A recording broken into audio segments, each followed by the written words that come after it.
निराकारमोङ्कारमूलं तुरीयं गिराज्ञानगोतीतमीशं गिरीशं करालं महाकालकालं कृपालं गुणागारसंसारपारं नतोऽहम्। समादरणीय सम्पूर्ण दर्शकवृन्द, प्रातःकालीन हार्दिक अभिवादन। इमेज च्यानलको शुभ बिहानी कार्यक्रम मार्फत हामी समुपस्थित भइसकेका छौं। मध्यम स्तरको सुख के हो? हामीले सुखको बारेमा चर्चा गरिराखेका छौं र राजसी सुख, जसलाई भगवान श्रीकृष्णले पनि राजसी सुख भनेर भन्नुभयो, त्यो मध्यम सुख। मानिसले जन्मदेखि मृत्यु पर्यन्त जति पनि कर्म गर्दै जान्छ, ती प्रत्येक कर्मबाट उसले सन्तुष्टि खोजेको हुन्छ। कुनै कर्मबाट स्थायी सन्तुष्टि प्राप्त हुन्छ, जसले लामो समयसम्म सन्तुष्टि दिन सक्छ। कसैले कुनै कर्मले क्षणिक सन्तुष्टि दिन्छ र हामीले आफूले गरेका कर्मबाट उत्पन्न भएको जुन सुख हुन्छ, त्यो सुख पश्चात फेरि त्यो दुःखको अवस्था नआओस् भन्नको लागि त्यो यथार्थ सुखलाई बुझ्नुपर्छ। र हामीले सामान्यतया जसलाई सुख भन्ने गरेका हुन्छौं, त्यसले कतिसम्मको हामीलाई सन्तुष्टि दिइराखेको छ, यो कुरा खोज्नको लागि बाहिर जानु पर्दैन, कसैसँग सोध्नु पर्दैन। हामी एकैछिन कोठामा बसेर आँखा बन्द गरेर चिन्तन गर्ने हो भने, आफ्नै व्यवहारलाई स्मरण गर्ने हो भने, अनि त्यसबाट बोध गर्न सकिन्छ। जति यहाँ हामीले चर्चा गरिराखेका छौं, जसरी हामीले परिभाषित गरेका छौं, एकदेखि अर्को, मैले अगाडि पनि भनिसके, उच्च, मध्यम र अत्यन्त निम्न, अर्थात् त्यो अस्थायी किसिमको सुख, तीनवटा ती सुखका अवस्थाहरूमध्ये मध्यम अवस्थाको बारेमा चर्चा गरिराखेका छौं। त्यही मध्यम सुखलाई भगवान श्रीकृष्णले राजसी सुख भनेर भन्नुभएको छ। अर्जुनलाई उपदेश गर्दाखेरि विषयेन्द्रिय संयोगाद यत्तदग्रे मृतोपमम्, जुन विषय र इन्द्रियको संयोगबाट मानिसलाई सुख दिने विषय वस्तुले हो। ती विषयहरू रूप, रस, गन्ध, शब्द, स्पर्श, यी पाँचवटा मुख्य विषय हुन्। र यी विषयको उपभोग गर्दाखेरि जुन किसिमको सुख मानिसले अनुभव गरेको हुन्छ, जुन किसिमको सुख उसले प्राप्त गरेको हुन्छ, जस्तो कि मैले पाँचवटा विषयहरू भने, हाम्रो शरीरमा भएका पञ्च ज्ञानेन्द्रियहरू, ती ज्ञानेन्द्रियले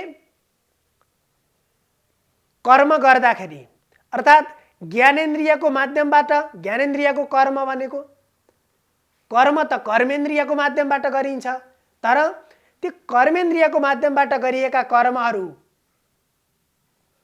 बोध ज्ञानेन्द्रिय मार्फत हुन्छ। र ज्ञान राम्रो पनि हुन सक्छ, नराम्रो पनि हुन सक्छ। त्यही राम्रोलाई ज्ञान भनियो, नराम्रोलाई अज्ञान भनिन्छ। त्यो यथार्थ बोध हुनु ज्ञान हो, यथार्थ बोध नहुनु भनेको अज्ञान हो।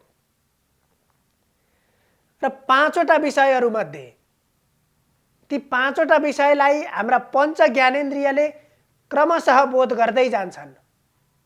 जस्तो कि एउटा राम्रो चिज देख्यो, त्यसलाई रूप, त्यो रूपको बोध चक्षुले गर्छ, आँखाले। त्यसलाई हेरिरहन मन लाग्छ, त्यसबाट आफू निरन्तर त्यससँग जोडिरहन मन लाग्छ। त्यो इन्द्रियजन्य अर्थात् इन्द्रिय र विषयको संयोगबाट, इन्द्रिय भनेको आँखा, विषय भनेको त्यो सुन्दर वस्तु, त्यो सुन्दर वस्तु र आँखाको संयोग हुँदाखेरि, मिलन हुँदाखेरि एउटा सन्तुष्टि, एउटा सुख प्राप्त हुन्छ। त्यस्तै मिठा कुराहरू सुन्दाखेरि, आफूलाई जुन मन परेका कुराहरू श्रवण गर्दाखेरि, साह्रै मन परेको एउटा गीत सुन्दाखेरि मानिस कति आनन्दित भइराखेको हुन्छ। तत्काल उसले त्यो गीत सुनिराखेर त्यसबाट आनन्द प्राप्त गरिराखेको हुन्छ। त्यो ज्ञान भनेको इन्द्रियजन्य ज्ञान भयो, इन्द्रिय र विषयको संसर्गबाट उत्पन्न भएको ज्ञान भयो। त्यस्तै गन्ध, स्पर्श इत्यादि जुन पञ्च विषयहरू छन्, ती विषयबाट उत्पन्न भएको ज्ञान यत्तदग्रे मृतोपमम्। अब त्यसलाई, त्यो विषयबाट प्राप्त भएको ज्ञान के हुन्छ? प्रारम्भमा अमृत समान हुन्छ, साह्रै राम्रो लाग्छ, त्यो छोड्नै सक्दैन मानिसले। तर अन्तिम अवस्थामा फेरि त्यही चिज विष समान हुन्छ। प्रारम्भमा अमृत समान र त्यसको परिणाम गलत हुन्छ, त्यो परिणाम विष समान हुन्छ। जतिन्जेल त्यो इन्द्रिय र विषयको संसर्ग भइराखो, जतिन्जेल इन्द्रिय र विषयको संयोग भयो, त्यतिन्जेलसम्म त्यसबाट मानिसले सुख प्राप्त गरिराखेको हुन्छ।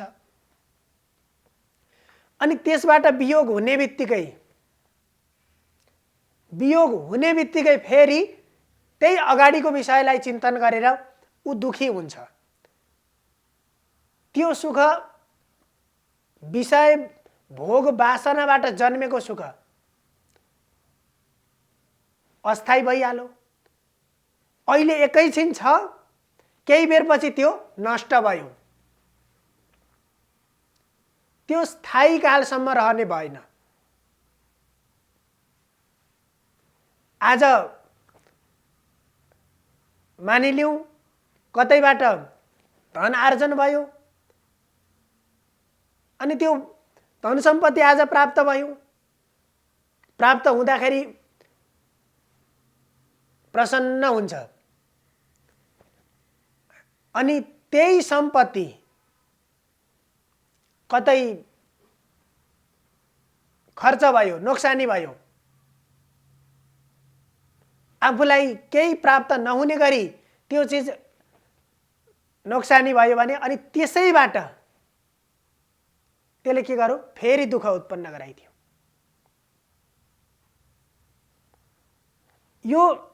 यी वस्तुहरू जुन विषयजन्य वस्तुहरू छन्, यो भोग पदार्थहरूसँग सम्बन्धित विषयहरू छन्, यी चिजहरू भनेको अस्थायी सुखका निमित्त हुन्छन्। जस्तै मान्न सकिन्छ, बाटोमा हिँड्दै गर्दाखेरि कसैले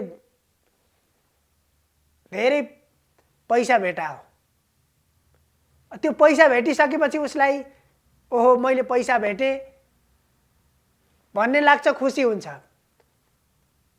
त्यही बाटोमा हिँड्दाखेरि आफ्नो गोजीमा भएको पैसा खसेर हरायो, अनि त्यसैबाट फेरि ऊ चिन्तित हुन्छ, दुखी हुन्छ। यी जुन विषयहरू पदार्थहरू छन्, यिनीबाट जन्मेका सुख कुनै बेला त्यसैले सुख दिन्छ, कुनै बेला त्यसैले दुःख दिन्छ। त्यो चिरस्थायी हुँदैन,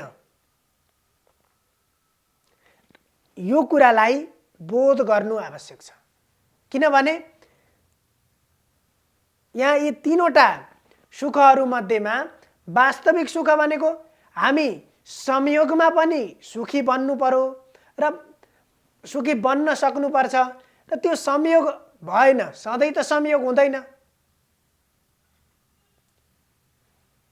यो संयोग र वियोग त क्रमिक रूपमा चलिरहन्छ भने वियोग हुँदाखेरि पनि सुखी र सन्तुष्टि हुनु पर्यो। त्यो चिज प्राप्त गर्नको लागि जुन इन्द्रिय र विषयबाट जन्मेको सुख छ, त्यो सुखले त्यो वियोगबाट पनि प्राप्त हुने जुन सुख छ त्यो सुख दिन सक्दैन। त्यसो भएर हामीले मध्यम खालको सुख भनेर बुझ्नुपर्छ। यो सदा सर्वदा मलाई प्राप्त हुने सुख होइन। यो अहिले जुन अवस्थामा छु म, यही अवस्था मेरो निरन्तरसम्म सधैँभरि यस्तो अवस्था हुँदैन भन्ने कुरा बोध गर्नु र त्यो बोध गरिसकेपछि ती अवस्थाहरू बारेमा पूर्ण ज्ञान प्राप्त भयो भने त्यसले फेरि दुःख दिँदैन। यो अस्थायी हो भन्ने चिज जानेको छ भने प्राप्त हुँदा पनि ऊ ठिकै छ, अनि नाश हुँदाखेरि पनि यो नाश हुने चिज हो, नाश भयो, त्यसलाई स्वाभाविक ठान्छ।